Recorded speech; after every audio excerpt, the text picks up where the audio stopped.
अभिशप्त जिन्दगी। पृथ्वीमा उज्यालो खस्न नपाउँदै पाखाभरि उक्लन्छ हाम्रो बिहान।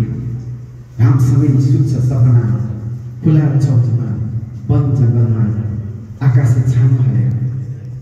भोलिपल्ट पनि बाआमासँगै दुःखको चक्र फेरि घुम्छ र सिक्छौँ आमासँग जीवनका रङहरू घोल्न। बासँग सङ्घर्षका कथा बटुल्न, पाठशालासँग समस्याका समाधान गर्न। समय दौडिन्छ जिन्दगी रूपी जीर्ण चर्खा तलमाथि चलिरहन्छ अक्करे भिरहरूमा। जीवनको भर पटक्कै छैन सिउँदा सिउँदै अभावहरू।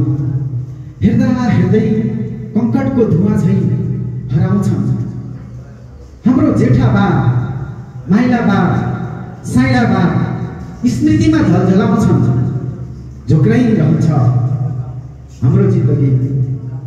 घडीको सुई जस्तो घुम्दैन जिन्दगी। हिउँ पहिरो झैँ खसिरहन्छ, पुरिरहन्छ सपनाहरू। हामी त बानी परिसकेका छौँ जिन्दगी बिर्समा। जसरी कर्णाली कहालीमय र पट्या लाग्दो बाटो बिर्सन्छ, छाका जस्तो सुरु जिन्दगी बिर्सन्छ। बाँच्नु नै नियति रहेछ, बाँच्नु नै नियति रहेछ। जीवन रहन्छ किन नआओस्, किन नआओस् रातभरि आधी र भुरी। चुलोमा पकाउँछौँ हाम्रो रहरहरू, चुलोमा पकाउँछौँ हाम्रो रहरहरू र लेख्छौँ जिन्दगीको किताबमा भोगाएका अक्षरहरू। जति नै होस् विचारको युद्ध, जति नै होस् विचारको युद्ध। वीरहरूमा पीरहरूमा जीवनको राजमार्ग हामी आफैले खन्नु पर्दो रहेछ।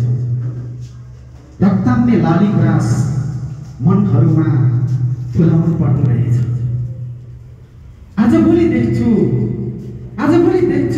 मादलको घिन्तान, रोटीको खाल, सारङ्गीका तारबाट छुटेका प्रेमका लय हालेर हिँडेका मानिसहरू बेपत्ता भएर। समय आफ्नै काममा बोकेर बेपरवाह च्यातिन्छ हाम्रो भविष्य। नसम्हालिन् त कसरी ढुङ्गाले त मूर्ति बन्न फुकाउन पाउँदैन दुःख। सपनाहरू हाम्रो हत्केलाको आयुबाट हुर्किए पनि अस्तित्व जोगाउन चलाइरहन्छौँ हामी हाम्रो अभिशप्त जिन्दगी। धन्यवाद।